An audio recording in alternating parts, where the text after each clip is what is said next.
Top 10 Creepy Facts About Jeffrey Dahmer. Top 1. Who was Jeffrey Dahmer? Serial killer Jeffrey Dahmer was found guilty of killing 17 people between June 18, 1978 and July 19, 1991. Top 2. His Twisted Zombie Experiment. Prosecutors hired Dr. Frederick Fostel, a forensic psychiatrist, to examine Dahmer. He discovered that the serial killer had performed lobotomies on several of the bodies of his victims, drilling holes in their skulls and injecting fluid there. He gave them a dose of muriatic acid while they were still alive to see if he could control them. He had wanted to manage them and keep them around longer by turning them into zombies. According to Fostel, he admitted to having sex with some of the corpses and to having preserved one man's heart to eat. Top 3. The disturbing and gruesome Polaroid collection. After killing a person, Dahmer would photograph the body as it was being chopped. It was my way of remembering their appearance, their physical beauty.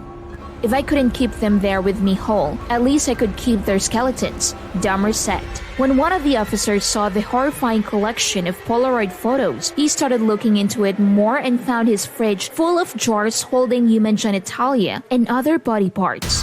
Top 4. The foul-smelling apartment of horrors. Hearts, biceps, and portions of flesh from the legs in plastic bags placed in the fridge which he would eat it later. Top 5. He allegedly raped soldiers in the military. During his time in the army, 2 soldiers came forward with claims they had been drugged and raped by Dahmer. He was declared unfit for military service in 1981 and received an honorable discharge. Top 6. His fascination with death and sex began in childhood.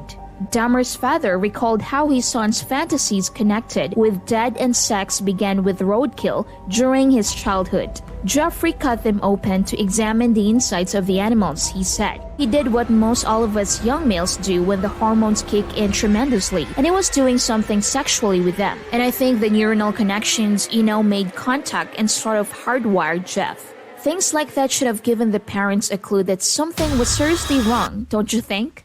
Top 7. His father unwillingly helped him with his future crimes. The chemist father of Jeffrey questioned him about what would happen if the chicken bones they were eating were placed in a bleach solution. His father was so impressed by his lazy son's curiosity and initiative that he went into great detail on how to keep chicken bones for a long time, not realizing that his son would later use the same procedure to preserve humans whom he had murdered in his apartment. Top 8. His high school doing a Dahmer pranks were disturbing. Dahmer was a troublemaker, a loner, and a prankster at Richfield, Ohio's River High School, where he studied. He would sneak into photos of clubs and societies he was not a member of, fake seizures in the classroom corridors, and generally frighten many of his peers. His alcoholism also began around this time in his life too, and there was always beer or Scotch whiskey that he kept in his locker. Top 9. He almost executed a gruesome plan at the age of 16. A usual jogger who went by caught his attention, and he began to fantasize about raping him as a part of bigger fantasy in which he could completely dominate a male victim. Fortunate for him, the jogger didn't pass that day, and Dahmer left without being able to carry out his master plan. He was hidden in the bushes with a baseball bat, ready to knock his victim out. Top 10. He committed his first murder at the age of 18. Stephen Mark Hicks, a random hitchhiker, was his victim this time. He was able to get Hicks to his home, and the two of them enjoyed several hours of drinking together. In the end, Jeffrey beat Hicks to death with a 10-pound dumbbell because he wouldn't let him leave the house. The next day, he dissected Hicks in the same manner as the animals he discovered dead on the highway close to his home. A few weeks later, he used his father's method to use acid to dissolve his victim's flesh before crushing the bones with a sledgehammer. That's all for today's video. If you enjoyed it, don't forget to subscribe to my channel. Thanks for watching.